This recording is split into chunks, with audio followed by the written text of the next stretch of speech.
Canadian Physical Activity Guidelines is always been a guideline since 1994, I think. How much Canadians should do to optimize their health benefits from exercise. And there's a minimum threshold that they're recommending. And they reviewed the guidelines 2 years ago.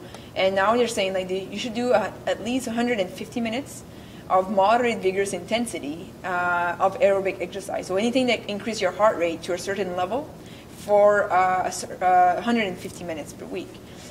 And you can have your heart rate monitor, like a band that you put on your chest, and check your heart rate on a watch.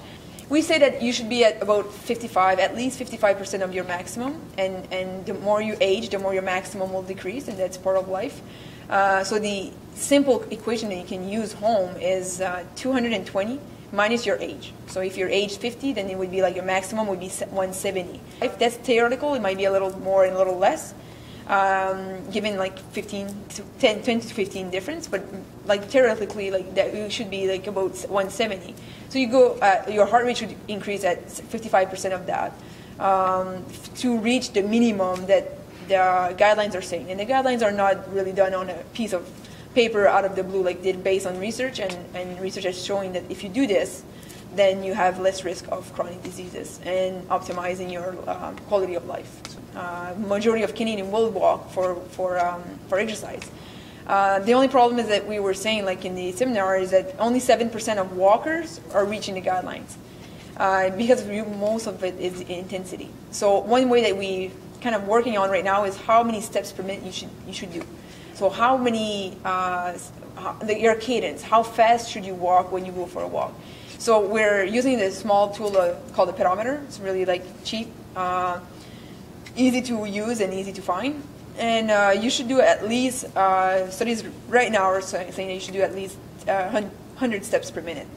So if you go for 30 minutes, you should do 3,000 steps. And that's easy, I think, to use. If you're not doing that amount of steps per minute right now, fine. You just keep walking and try to reach that. But at least you have a goal.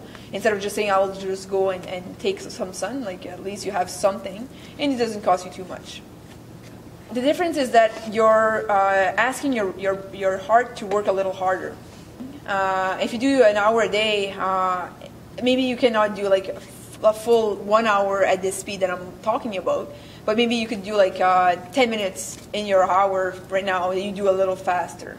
And you could do like tomorrow will be 20 minutes. And there's studies out there showing that if you go for a longer period of time but slower, you're not decreasing as much your risk of those chronic diseases. And so while you're there, why not like optimizing what you want to do? I mean, you're there anyway, so why not like pushing a little further?